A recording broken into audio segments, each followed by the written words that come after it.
Hello दोस्तों, Omkar institution में आपका स्वागत है। दोस्तों, आज है 26 जुलाई और आज हम डिस्कस करेंगे 26 जुलाई का करंट अफेयर्स। मैं एक बार फिर से आपसे कहना चाहूँगा, हर सुबह 10 बजे राष्ट्रीय एवं अंतर्राष्ट्रीय घटनाक्रम क्लास रहेगी यूट्यूब पर और रात में 10 बजे दोस्तों मध्य प्रदेश करंट अफेयर्स पर हम चर्चा करेंगे।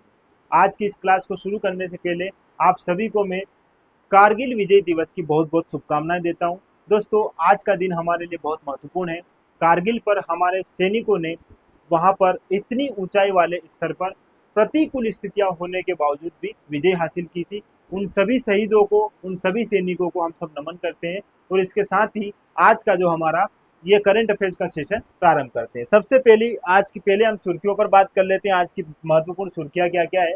सबसे पहले बात करेंगे 26 जुलाई कारगिल विजय दिवस। आप सभी जानते हो 26 जुलाई को कारगिल विजय दिवस मनाया जाता है। इसके बारे में चर्चा करेंगे, इसके ऐतिहासिक पृष्ठभूमि को समझेंगे, क्या उस समय की स्थितियां रही थी, बेहतर तरीके से इसका अध्ययन करेंगे। क्योंकि दोस्तों, यह श्रृंखला जो है, यह ऑपरेशन सीरीज है इसका नाम। इसमें हम सारी चीजों का बेहतर तरीके से क्या करेंगे, ऑपरेशन करेंगे। हर चीज को बेहतर तरीके से समझेंगे, जो आपकी एग्जाम के लिए क्या रहेगा, महत्वपूर्ण रहेगा। हर बिंदु को उठाएंगे जो बिंदु एग्जाम में पूछा जा सकता है। ठीक है, चलो अब आगे बढ़ते हैं दोस्तों। यहाँ पर सारे करंट अफेयर्स क्या क्या है आज दिन के, वो सब हम देख लेते हैं। नीता अंबानी सर्वसम्मति से आईओसीएम के रूप में फिर से चुनी गई।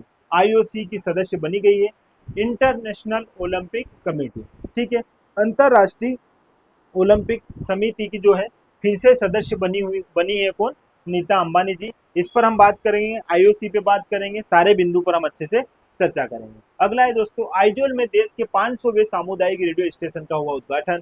ये इंपॉर्टेंट है, इस पर बात करेंगे। मंगोलिया बहुराष्ट्रीय संयुक्त सेना अभ्यास खान क्वेस्ट 2024, इसके लिए 21वें संस्करण की मेजबानी कौन करेगा, मंगोलिया करेगा। इस पर हम बात करेंगे। इस प्रकार से भी प्रश्न पूछे जाते हैं, इनको भी हम अच्छे से देखेंगे। शाहरुख खान को ग्रेविन म्यूजियम में सोने के सिक्के से सम्मानित किया गया। सारी बातें यहाँ पर अच्छे से समझेंगे, इसका भी अच्छे से हम हर बिंदु को बेहतर तरीके से समझेंगे। शरद कमल और पीवी सिंधु, ये दोनों होंगे पेरिस ओलंपिक में भारत के ध्वजवाहक। कौन कौन, शरद कमल जी और पीवी सिंधु, दोनों जो है दोस्तों क्या रहेंगे, ये पेरिस ओलंपिक में क्या रहेंगे, भारत के ध्वजवाहक। पेरिस ओलंपिक के बारे में भी बात करेंगे, इनके बारे में भी बात करेंगे, अच्छे से समझना। आगे बात करते हैं, राष्ट्रपति भवन के प्रतिष्ठित दरबार हॉल का नाम गणतंत्र मंडप तथा अशोक हॉल का नाम अशोक मंडप कर दिया गया है। ये बिंदु भी अच्छे से हम समझेंगे। क्या होता है दोस्तों, जब भी किसी का नाम चेंज होता है किसी स्थान का, तो यहाँ से सीधे सीधे प्रश्न एग्जाम में पूछा जा सकता है। तो इन दोनों नाम के अतिरिक्त और भी नए नाम जो हाल ही में चेंज हुए हैं, उन पर हम क्या करेंगे, बात करेंगे, उनको भी अच्छे से एक बार देख लेंगे। अगला है दोस्तों, क्रिस्टन माइकल बने एस्टोनिया के नए प्रधानमंत्री। ये क्रिस्टन माइकल साहब है और ये जो एस्टोनिया के क्या बन चुके हैं, नए प्रधानमंत्री बने हैं। अगला बिंदु दोस्तों, 26 जुलाई कारगिल विजय दिवस। देखो, अब बात करते हैं दोस्तों कारगिल विजय दिवस की। तो अभी जो है हाल ही में 25वां, कौन सा नंबर का दोस्तों, ये जो हम कारगिल विजय दिवस मना रहे हैं, इसका क्रम कौन सा है दोस्तों, सबसे पहला बिंदु तो ये कौन से नंबर का, 25वां नंबर का, ये यहाँ पर लिखा हुआ है कारगिल विजय दिवस। अब 25वां नंबर कैसे होगा, क्योंकि ये युद्ध कब हुआ था दोस्तों, 1999 में। 1999 में यह युद्ध हुआ था, जिसमें हमने कब, 26 जुलाई को हमने क्या किया था दोस्तों, यहाँ पर इस क्षेत्र को विजिट किया था। किस क्षेत्र को विजिट किया था, कारगिल को। कारगिल दोस्तों जम्मू कश्मीर का एक उच्च स्थान है, जहां पर हमारे सैनिकों ने, पाकिस्तान के साथ हमारे सैनिकों का युद्ध हुआ, जिसमें हमने क्या की, विजय प्राप्त की। ठीक है, अगली बात, 1999 के साथ साथ आपको ये याद रखना, इसकी पूरी पृष्ठभूमि दोस्तों, पृष्ठभूमि में आपको अच्छे से समझाता हूँ कैसे कैसे युद्ध हुआ। लेकिन उससे पहले थोड़ी सी बात समझना, जब ये युद्ध हुआ था तो ये किन किन देशों के बीच में हुआ था, तो ये इंडिया और पाकिस्तान, ये आप दोनों जानते हो, दोनों देशों के बारे में आपको पता है कि इन दोनों के मध्य में ये हुआ था। कारगिल कहाँ है, कारगिल जम्मू कश्मीर में था उस समय, अब वर्तमान में लद्दाख क्षेत्र में।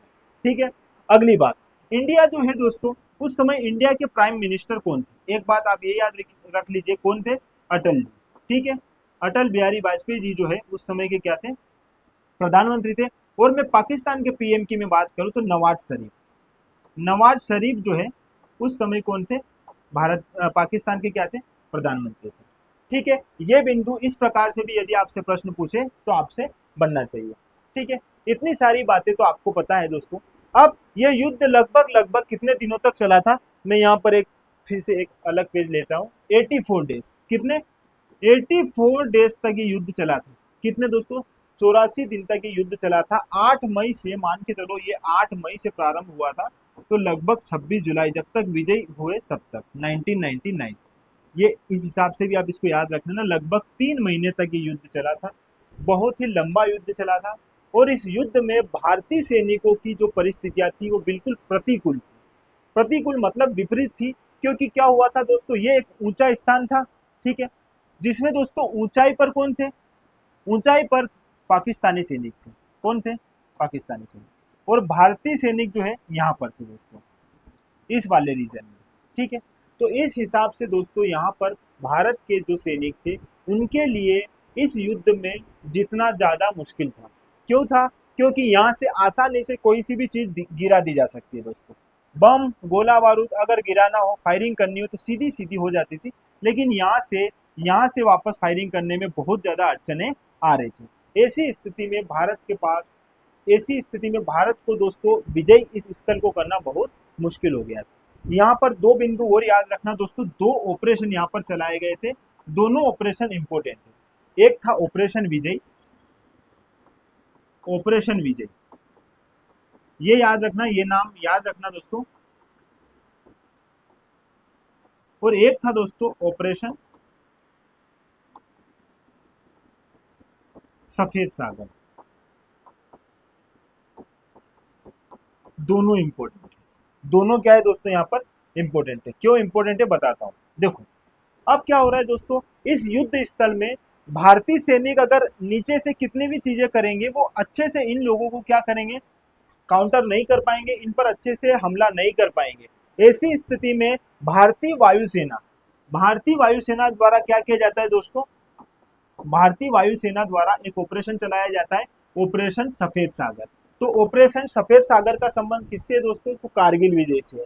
ये बात आप अच्छे से याद रखना। यहाँ पर क्या होगा, यह जो है एयर मतलब हवाई हमले अगर होंगे तो ऊपर से क्या है, बेहतर तरीके से यहाँ पर क्या हो सकता है, एयर स्ट्राइक हो सकती है अच्छे से। तो इनके लिए फिर मुसीबतें खड़ी की किसने? ऑपरेशन सफेद सागर ने। तो इसका भी महत्वपूर्ण रोल है। तो दो ऑपरेशन आपको यहाँ पर याद रखना, एक ऑपरेशन विजय और एक ऑपरेशन सफेद सागर। दोस्तों 10 मई को इसकी घोषणा कर दी गई। 10 मई 1999 को ऑपरेशन विजय की जो है क्या कर दी गई थी, घोषणा कर दी गई थी कि अब ऑपरेशन विजय जो है क्या करेगा, एग्जीक्यूट करेगा और इन सैनिकों को जो सामने जो है विपक्ष में जो है पाकिस्तान के जो सैनिक, उन पर क्या करना है, उनको परास्त करना है, ठीक है। ये ऑपरेशन विजय भी आपको यहाँ पर याद रखना है। अब थोड़ी सी कहानी समझना दोस्तों, कहानी क्या है कारगिल विजय की, ठीक है। देखो 3 मई, मैं यहाँ पर आपको ऐड कर देता हूँ दोस्तों, 3 मई यहाँ लिख देता हूँ। 3 मई के दिन जो है, 3 मई 1999, 3 मई 1999 को जो भारतीय सैनिक है, इनको जो जम्मू कश्मीर का जो क्षेत्र था कारगिल, वहां के जो चरवाह है उनके द्वारा पता चलता है कि कुछ पाकिस्तानी सैनिक जो है क्या कर रहे हैं, ट्रेनिंग कर रहे हैं। किसमें? देखो ट्रेनिंग कर रहे हैं। अब बात थोड़ी सी और पीछे में ले जाता हूँ आपको, समझना दोस्तों क्या है, देखना। पाकिस्तान ने प्लान किया, सबसे पहले आप जानते हो 1971 में हमने इनको परास्त किया। 1948, 62, 64 सारे युद्ध लड़ लिए, लेकिन जब 1971 से समझना दोस्तों, 1971 में भारत और पाकिस्तान के बीच युद्ध हुआ, ठीक है। युद्ध में फिर और तनाव पैदा हुआ, पूर्वी पाकिस्तान जो है हमने उनको खदेड़ दिया वहां से। अब वहां से जो है भारत और पाकिस्तान के बीच में तनाव और बढ़ने लगा। ऐसी स्थिति में 1998 तक आते आते दोनों देश जो है परमाणु परीक्षण करते हैं और परमाणु परीक्षण में लगभग सफल हो जाते हैं, ठीक है। आगे बात समझना दोस्तों। अब ऐसी स्थिति में 1998 हो गया। अब उस समय विवाद तो चल ही रहा था जम्मू कश्मीर को लेके, है ना। जम्मू कश्मीर वाला रीजन जो था उसको तो, उसमें तो विवाद चल ही रहा था। तो जम्मू कश्मीर के विवाद को शांत करने के लिए एक समझौता किया गया था। उस समझौते का नाम है, यहाँ पर मैं लिख देता हूँ, लाहौर समझौता। लाहौर, यहाँ नीचे लिख देता हूँ दोस्तों, लाहौर समझौता हस्ताक्षर। लाहौर समझौता हस्ताक्षर, ये बात अच्छे से याद रखना, लाहौर समझौता। अब लाहौर समझौते पर क्या किया गया, हस्ताक्षर किया गया। अब यहाँ पर इसका मुख्य उद्देश्य ये था कि जो भी जम्मू कश्मीर को लेके उस समय की जो गतिविधियां चल रही है उनको स्थिर करना है, ऐसा युद्ध जैसी कोई स्थिति नहीं लाने देना है। तो इस समझौते का भी उनने किसने पालन नहीं किया, और पाकिस्तान की जो आर्मी थी उन्होंने एक ऑपरेशन शुरू किया, ऑपरेशन बद्र। ये नाम भी आप इम्पोर्टेंट है दोस्तों, यहाँ पर मैं लिख रहा हूँ ऑपरेशन बद्र। कौन सा ऑपरेशन है? ऑपरेशन बद्र। ऑपरेशन बद्र को क्या किया? प्रारंभ किया। और इस ऑपरेशन में उन्होंने क्या किया दोस्तों, जो एलओसी था उसके आसपास जो है ट्रेनिंग देना शुरू किया पाकिस्तानी सैनिकों को। अब पाकिस्तानी सैनिक जो है वहाँ ट्रेनिंग करने लग गए, और इनका मेन उद्देश्य ये था कि जो सियाचिन है, सियाचिन तक इनको जाना था। सियाचिन जो क्षेत्र था, भारत ने वहां पर अपना कब्जा कर रखा था, तो ये सियाचिन में भारत तक पहुंचने का रास्ता जो खोज रहे थे, और इनका मुख्य उद्देश्य ये था कि सियाचिन के नाम से भारत को यहाँ पर डिस्टर्ब करना। कहाँ पर? एलओसी के आसपास, ताकि ये जो जम्मू कश्मीर का जो मुद्दा है ये कहाँ तक? अंतरराष्ट्रीय स्तर तक पहुंचे। लेकिन होता क्या है दोस्तों, भारत और पाकिस्तान, फिर क्या होता है, यहाँ से सियाचिन ग्लेशियर से कुछ सिपाही जो है वो तो यथावत रहेंगे ही सही, भारत जो है अपने सैनिकों को पहुंचाएगा। लेकिन क्या होता है दोस्तों, 3 मई के आसपास भारत को जब जानकारी मिल जाती है कि हाँ यहाँ पर जो है पाकिस्तानी ट्रेनिंग, पाकिस्तानी लोग जो है क्या कर रहे हैं, पाकिस्तानी सैनिक जो है ट्रेनिंग ले रहे हैं किसको? सियाचिन में घुसने के लिए, और भारत का जो ये जम्मू कश्मीर और एलओसी वाला जो क्षेत्र है इसमें अंदर आने के लिए। लेकिन होता क्या है दोस्तों, उस समय पाकिस्तान सरकार बोलती है कि हम नहीं है, ये तो मुजाहिदीन है, इनके द्वारा ही कुछ ऐसी ट्रेनिंग ली जा रही है, वो पूरी तरीके से मना कर देते हैं। ठीक है, अब 5 मई के आसपास, 5 मई 1999 में भारत के कुछ सैनिकों को क्या कर दिया जाता है, उस समय मार दिया जाता है। 4 से 5 ऐसे सैनिक होते हैं हमारे जो शहीद हो जाते हैं। तो ऐसी स्थिति में युद्ध की स्थिति बन जाएगी। 8 मई से जो है फिर दोस्तों ये युद्ध जो है क्या होगा, प्रारंभ होना शुरू हो जाएगा। और 10 मई को ऑपरेशन विजय जो है, इसको जो है ऑपरेशन विजय जो है 10 मई को क्या कर दिया जाएगा, शुरू कर दिया जाएगा। ठीक है, ये कुछ बातें ये आपको याद रखनी है। अब थोड़ी सी और आगे हम पहुंचते हैं दोस्तों।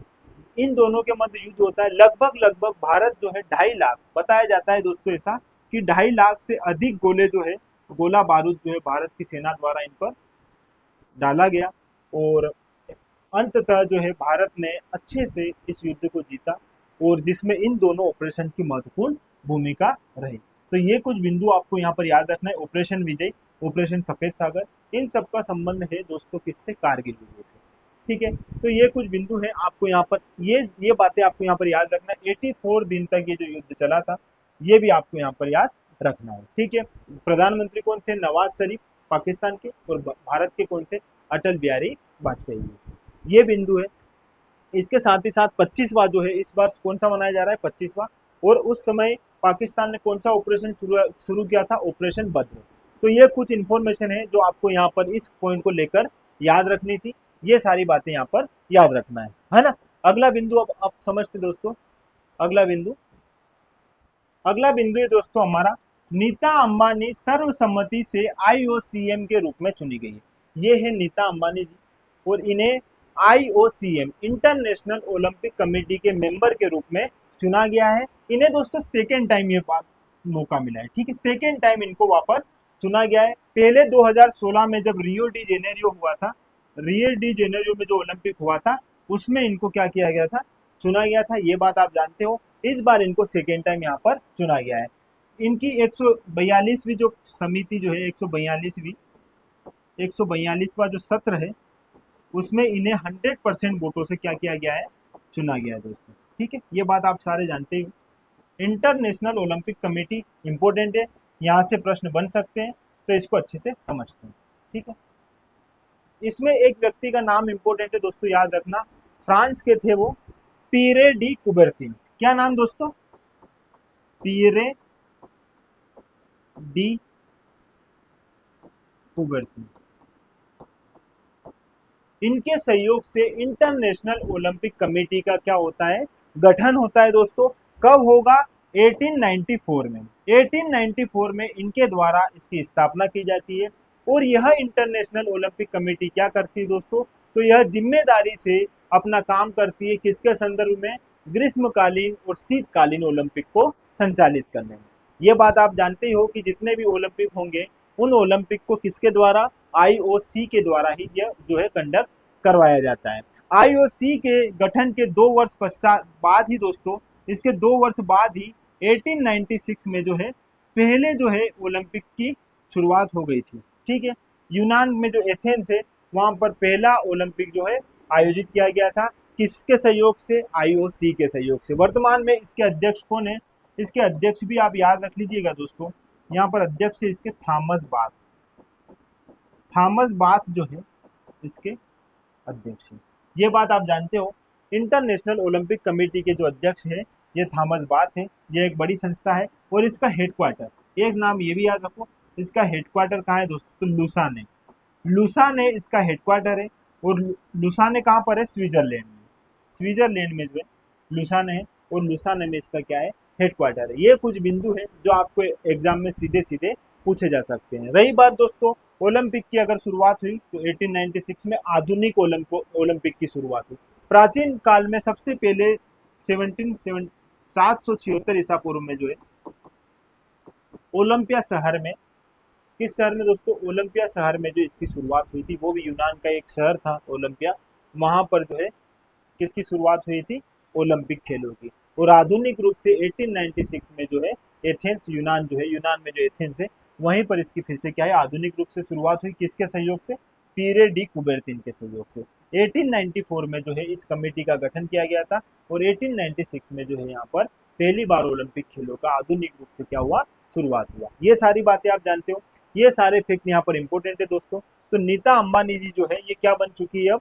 नीता अंबानी जी जो है सर्वसम्मति से आईओसीएम की सदस्य चुनी गई है, दूसरी बार चुनी गई है। पहले 2016 में चुनी गई थी और अब जो है यहाँ पर पेरिस ओलंपिक जो हो रहे हैं उनको ध्यान में रखकर इनको सेकेंड टाइम चुना गया। कौन से ओलंपिक दोस्तों? पेरिस ओलंपिक, है ना, ये बात आप जानते हो, पेरिस ओलंपिक।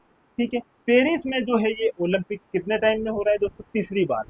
इससे पहले ओलंपिक हुए हैं इसमें 1900 ईस्वी में जो है पहली बार हुआ था, फिर दोस्तों सेकेंड टाइम हुआ था 1924 में, और अब जो है तीसरी बार हो रहा है 2024 में। तो ये बिंदु भी आप यहाँ पर याद रख लीजिएगा। इसके साथ साथ पेरिस के साथ लंदन भी ऐसा देश है जहाँ पर 3 बार ओलंपिक हुए हैं। लंदन में भी अगर देखोगे दोस्तों, यहाँ पर ये है लंदन ओलंपिक, और लंदन ओलंपिक में भी अभी तक कितनी? 3 बार। तो पेरिस भी अब कितनी? 3 बार जो है ओलंपिक खेलों का आयोजन करने वाला राष्ट्र बन गया है। लंदन में कब कब हुए हैं तो ये आप जानते हैं दोस्तों। सबसे पहले कब हुआ था?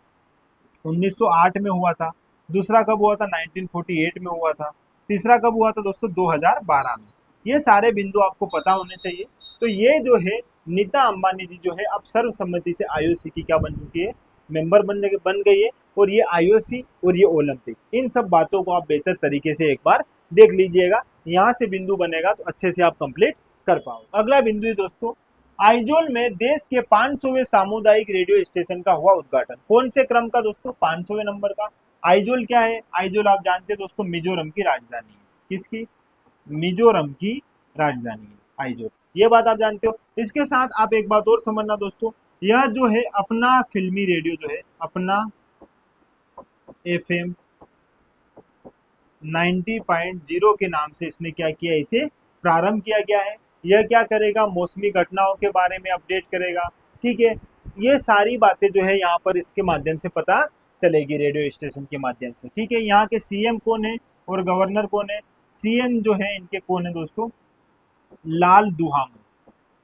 लाल दुहामो ये इनके सीएम है। और इनके राज्यपाल है हरिबाबू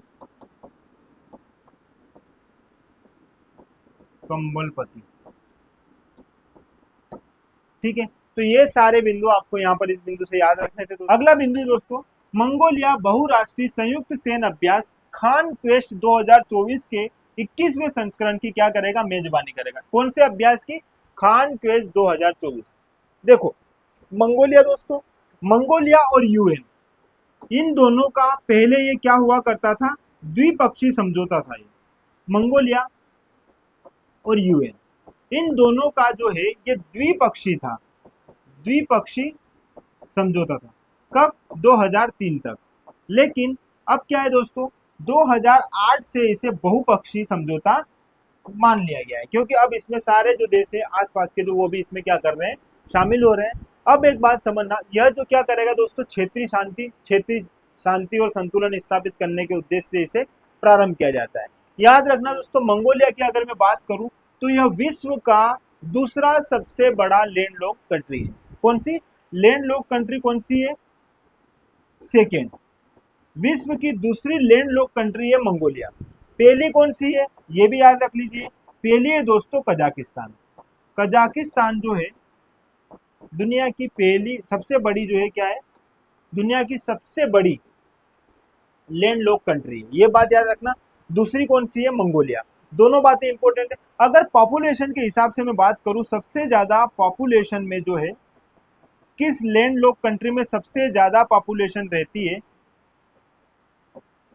तो वो है दोस्तों इथोपिया। ये फैक्ट भी आप यहाँ पर याद रख लीजिए, ये फैक्ट भी आप क्या करोगे यहाँ पर याद रख लोगे, ठीक है। इसके जो पीएम कौन है ये भी देख लीजिए। पीएम है इसके सान जॉर्जी बायर, ये ऐसा कुछ नाम है इनका। ये नाम जो है ये जो है इनके क्या है, पीएम है। ये बात भी आप यहाँ पर इसको अच्छे से समझ लीजिएगा। और मंगोलिया के बारे में ये बात जरूर ध्यान रखना दोस्तों, मंगोल साम्राज्य की जो है स्थापना करी थी 1206 में, किसने? Genghis Khan. चंगेज खान, ये सारी बातें आप जानते हो। और ये दूसरा सबसे बड़ा लैंडलॉक कंट्री है, पहली कजाकिस्तान है। और अगर पॉपुलेशन वाइज अगर देखा जाए तो सबसे ज्यादा पॉपुलेशन किस लैंडलॉक कंट्री में? तो इथोपिया में, है ना। ये भी याद आप यहाँ पर अच्छे से समझ लीजिएगा, ठीक है। अगला बिंदु है दोस्तों हमारा, शाहरुख खान को ग्रेविन म्यूजियम में सोने के सिक्के से सम्मानित किया गया। कहाँ पर दोस्तों? पेरिस फ्रांस में जो है शाहरुख खान को क्या किया गया? शाहरुख खान को ग्रेविन म्यूजियम में सोने के सिक्के से सम्मानित किया गया। इंपॉर्टेंट है, यह पहले ऐसे अभिनेता होंगे। और यह जो बात है शाहरुख खान की जो है छवि को और क्या बढ़ाएगा दोस्तों, क्योंकि ऐसा पहला व्यक्ति जो है, अभिनेता जो है, जिसको कहाँ पर? पेरिस फ्रांस में जो है क्या ग्रेविन म्यूजियम में उनके सोने के सिक्के से सम्मानित किया गया है। तो इम्पोर्टेंट है। और भी दुनिया के बहुत सारे ऐसी कंट्री है जहाँ पर शाहरुख खान और भी अभिनेता है, उनके मोम के पुतले अवेलेबल है, उपलब्ध है वहाँ पर, वहाँ के म्यूजियम में। लेकिन ये बहुत बड़ी बात है, शाहरुख खान को जो इस सम्मान से सम्मानित किया गया है, ये है शाहरुख खान, और इनको इस सम्मान से सम्मानित किया गया। अगला बिंदु है हमारा, शरद कमल और पीवी सिंधु होंगे पेरिस ओलंपिक में भारत के ध्वजवाहक। कौन कौन दोस्तों? शरद कमल जो है और पीवी सिंधु, ये क्या होंगे? पेरिस ओलंपिक में भारत के ध्वजवाहक। अब अगर मैं शरद कमल जी की बात करूं तो ये टेबल टेनिस प्लेयर है, ये आपको पता होगा। कौन से प्लेयर है दोस्तों? ये टेबल टेनिस।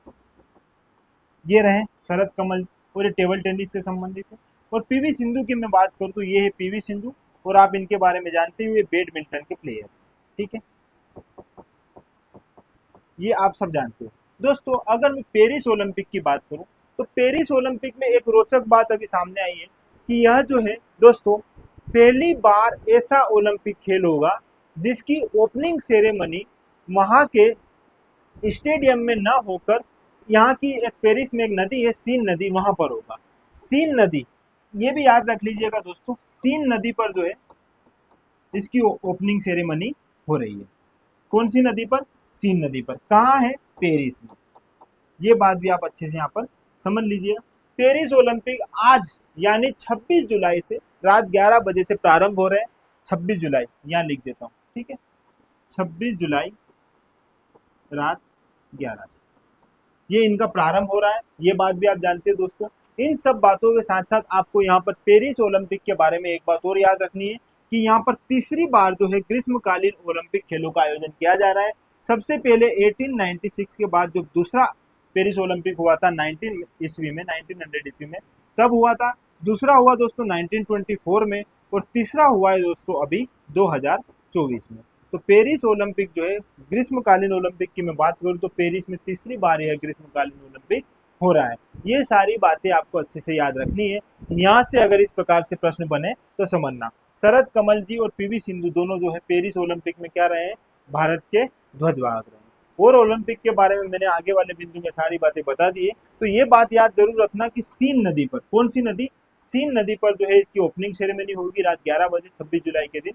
लेकिन पहली बार ऐसा मौका है जब किसी स्टेडियम के बाहर किसी ओलंपिक का क्या हो रहा है?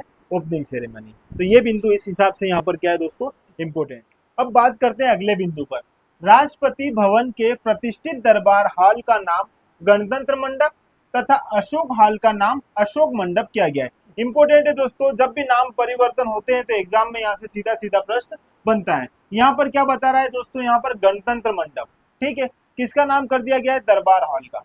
क्या होता है दोस्तों, जो राष्ट्रपति सचिवालय है उनका ऐसा मानना है कि जो दरबार नाम है या दरबार की जो पदवी है ये किसके द्वारा मिली है, ये अंग्रेजों के द्वारा या किसी मतलब शासक के द्वारा ही जो है मिली थी। इस वजह से ये जो दरबार हॉल है इसका नाम क्या कर दिया है दोस्तों, गणतंत्र मंडप कर दिया है। और ये जो अशोक हॉल है इसका नाम कर दिया है अशोक मंडप। तो यहाँ पर ये इंपॉर्टेंट है। अब दूसरी बात समझना, कई बार एग्जाम में ऐसे प्रश्न पूछे जाते हैं जिनका नाम परिवर्तन होता है। जैसे अभी कुछ और नाम परिवर्तन हुए, जैसे फैजाबाद। अगर मैं फैजाबाद की बात करूं तो ये इसका नाम क्या क्या रखा गया है, अयोध्या रखा गया है, आप सभी जानते हो। इसके बाद औरंगाबाद, औरंगाबाद औरंगाबाद का भी नाम क्या रखा है दोस्तों अभी, संभाजी, संभाजी नगर। तो ये कुछ नाम है जो आपको क्या रखने, यहाँ पर याद रखने। यहाँ से सीधे सीधे अगर प्रश्न बनता है तो इस हिसाब से आपको यहाँ पर याद रखना होगा। ये जो पुरानी संसद है, पुरानी संसद जो है दोस्तों, पुरानी संसद का भी नाम बदल के क्या कर दिया गया, संविधान सदन, संविधान सदन। ये सारी बातें आपको पता होनी चाहिए, यहाँ से सीधा सीधा प्रश्न बन सकता है। क्रिस्टियन माइकल बने एस्टोनिया के नए प्रधानमंत्री। कौन दोस्तों, क्रिस्टियन माइकल। ये है क्रिस्टियन माइकल और ये एस्टोनिया के क्या बने, प्रधानमंत्री बने। एस्टोनिया, अब इसकी बात करते हैं दोस्तों, तो ये है बाल्टिक कंट्री। कौन सी, बाल्टिक सागर के पास जो कंट्रियां स्थापित है उनका नाम होता है बाल्टिक कंट्री, ठीक है। तो अब ये बाल्टिक कंट्री के अंतर्गत आती है। अब बाल्टिक देश जो है दोस्तों, इसमें कितने, 3 देश शामिल है। कितने, 3 देश। एक तो है एस्टोनिया, ठीक है, ये आप जानते हो, एस्टोनिया। एक है लातविया और एक है लिथुआनिया, लिथुआनिया। ये बिंदु भी आपको यहाँ पर क्या रखना है, याद रखना है। बाल्टिक देश है एस्टोनिया और इसके प्रधानमंत्री बने हैं कौन, क्रिस्टियन मार्टिन। अब बात समझना दोस्तों, पर्यावरण प्रदर्शन सूचकांक। आपने देखा होगा पर्यावरण प्रदर्शन सूचकांक में, पर्यावरण प्रदर्शन सूचकांक में, पर्यावरण प्रदर्शन सूचकांक, इसमें प्रथम शहर जो है जो स्वच्छ रहा है, स्वच्छ शहर कौन रहा है पर्यावरण प्रदर्शन सूचकांक में, सबसे अच्छी रैंक किसकी रही दोस्तों, एस्टोनिया की। ये बात भी आप यहाँ पर क्या करना, याद रखना, इंपॉर्टेंट है दोस्तों। ये सारे फैक्ट जरूरी है। क्रिस्टियन माइकल जो है एस्टोनिया के क्या बने हैं, प्रधानमंत्री। तो इस प्रकार दोस्तों आज जो है हमारा करंट अफेयर्स का सेशन कंप्लीट होता है। इसके साथ साथ आज जो है दोस्तों मैंने करंट अफेयर्स की हमने जो क्लास ली है दोस्तों, इसमें हमने राष्ट्रीय एवं अंतर्राष्ट्रीय घटनाक्रम को समझा है। इसके साथ ही रात 10 बजे जो है मध्य प्रदेश करंट अफेयर्स की क्लास का सेशन शुरू होगा, तो आप वहां पर भी जुड़ना मत भूलिएगा दोस्तों। आज जो है हमारा फर्स्ट डे है। आज से हम जो है कंटिन्यू यूट्यूब पर क्लास जो है हमारी अपडेट रहेगी। जुड़ने के लिए बहुत बहुत धन्यवाद।